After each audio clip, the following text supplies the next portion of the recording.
back, and if you're just joining us, we're sitting here with a... It's so funny because I always look to you as my student, but she's going to be a freaking veterinarian. So Dr. Danielle Hudak is here. She's visiting me. We're together right now because she's doing an externship with me, which is great. We had a good first day one. We've already had a good time. It's fun. So what we've been talking about is just her experiences because she attended veterinary school at Ross University and finished off at North Carolina, right? And then now you're looking to expand your education by applying for an internship, hopefully leading to a residency, and your field of choice has been oncology. So, but all along the way, and I'm sure everyone has seen or read or listened to arguments about not entering this veterinary profession because the main concern is, like any profession school, you're going to have a financial debt load. Unless you're loaded, or have great financial backing, you have some sort of financial debt load to enter this profession, and things that I'm sure Danielle will be a proponent for this as she starts practicing is the veterinary profession isn't as well paid as other medical professions. So if you're going to look at things over a 10 to 12 year lifespan, you don't make as much money. So if you have the same debt load, how are you going to deal with things like that? But one thing reason I wanted to talk to you is that you have a significant debt load, right? And so, yes. Did you have a debt load for undergrad before going? Yes, Okay. I did. So my debt load includes all of undergrad and all of veterinary school. Okay, so do you mind just telling everyone kind of where you stand debt load wise? Sure. So I went to Rutgers, and in-state tuition is not as cheap as I think that it should be when you compare it to other schools and what their in-state tuition is. So coming out of Rutgers, I probably had almost about $100,000, I would say, in debt. And then from Ross University, I have all debt load from there as well. So I'm looking about, this is what my boyfriend says, is that he's buying a house, being with me, but I don't have one. So I'm the cost of a house, pretty much. Yeah. A very nice house. Very nice house. But I don't actually own one. You should say, I am a nice house. I'm a mansion. I'm a mansion. Yeah. So that's what you're dealing with. Yep. And then, so in relation, so if you do the internship, do you know how much interns make a year? About 30,000. So 30,000. So a year. I always jokingly say this is when you eat dirt. Yep. These are your mac and cheese. Noodles. Yeah, ramen noodles, mac and cheese meals. So you have that, and so you do an internship for a year, and then you do a residency, and then residents make just a bit more? A little bit more. Okay, bit more. Maybe 38. Okay, 38 grand for up to 5 years, right? 3 to 5 years. And then you come out. So I think a big thing to talk about is you have to decide what you want to do. If you're going to be a general practitioner such as myself, you do your regular vet school years, which are average of 4 years, and then you come out and you make a median salary, I think in the States is what, 60 some odd thousand? 60 some odd $1,000. And you have a $250,000 loan typically to pay off. So you have to think about things like that. You're going to make much less as an intern and a resident, but in the end, if you get a specialty, and this is what I always talk about on the show, is that specialists have a much higher starting salary. I think that I do find that the vets that actually do fairly well are like two veterinary specialists, young veterinary specialists together. They all have a huge debt load, but you're sharing a more substantial income, and that's something to look forward to. And I think there's a need for specialties in this profession. So, but that's where we stand. So, what is your game plan? So A, you've got a significant that is willing to take you on as a house.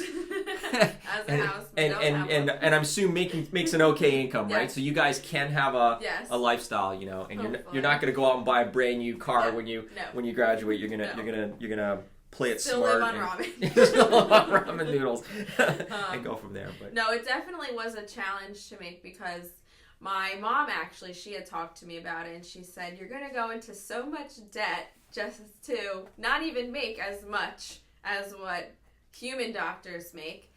And in my mind, every time she'd say that, I would just say, well, am I not going to do what I love just because I'm going to be in debt when I'm probably going to be in debt no matter what? Whatever profession you choose or school you decide to go to, either way I would have had to have taken out loans. So I might as well do what I love and hope that it pays off in the long run.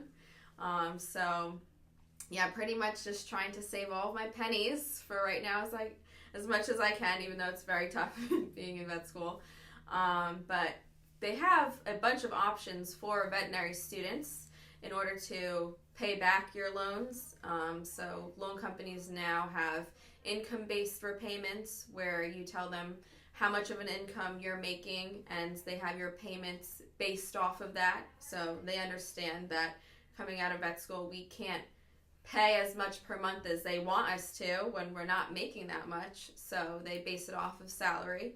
And pay as you earn as well is also another program that they have. So these options that they do provide to veterinary students, hopefully, I think have been helping. From what I've heard, they seem to be kind of the best route to go, as well as my sister, who's also in the process of paying back her loans from Virginia Tech, and she ended up consolidating her loans, which took a significant chunk off for her monthly payments. So there are options out there. Unfortunately, it's just the truth that we're going to have to pay a lot of money in loans for a good amount of time. And I think that it's after 20 years or 25 years that the loans are quote unquote forgiven, and they have you just pay for like an income based for 20 years, and then we'll forgive your loans after that. And there are also other options, such as if doing public service, you can jobs such as working for the government or I believe nonprofits, and you only have to pay 10 years of your loans and then you're forgiven. So there are different options and avenues to go down, but unfortunately it is just a hefty price to pay. Do you have anyone in your class that doesn't have a significant, like a lot of single people in your class in a significant debt load, and have they talked about what they're going to do? I know a couple of people that have zero loans, Ooh. which is crazy to think about, but I know that there are a bunch of people that have no loans. There are people that have some loans where they're able to pay for about half of school. I have a friend who's actually been working through vet school, and she's been paying off her loans while working through vet school. But she does have the support from her husband as well, who has been helping her with her loans. So there's definitely a good mix in there. But yeah. And you're at the stage now, so again, I'm going to ask you, and I asked you last segment, is this worth it for you? I personally think that it is definitely worth it. And if I had to do it, I would do it all over again. I don't think that there's anything I would change. I think that I wish New Jersey had a veterinary school, because that would be wonderful to be able to have a school in-state that I could apply to or have in-state tuition. Because being at North Carolina State right now, and I'm talking to the NC State students, they're saying how their in-state tuition for vet school is about maybe $17,000 a year, I think, or a semester. Either way, a lot cheaper than what I've been paying, or raw students have been paying. But that's cheaper than in-state Rutgers. Oh yes, right? Yep. Cheaper than in-state Rutgers. So if anyone in New Jersey council is listening to this, you're getting direct feedback right now. It might be worth moving to the South to pursue a career. You guys, it's the Carolinas too. It's not, we have the shore, but it's the Carolinas. No, that's good. That's good advice. So if you were talking to a young high school student right now who's been to these seminars that say don't become a vet because there's a huge debt load, you're not going to make any money and everything like that, what would you say to them? I would say that it's definitely something that you need to realize is going to happen if you cannot afford to pay for school and you have to take out loans. Don't be completely oblivious to it, because obviously this is going to be your life then that you're going to have to pay for the foreseeable future.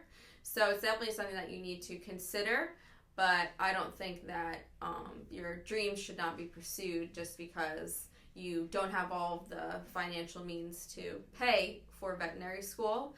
And I think that taking out loans is pretty much a majority of what all students need to do. So it's, I think it's definitely worth doing and worth pursuing, and just making sure that you know what you are getting into. But I think that it's worth it, definitely.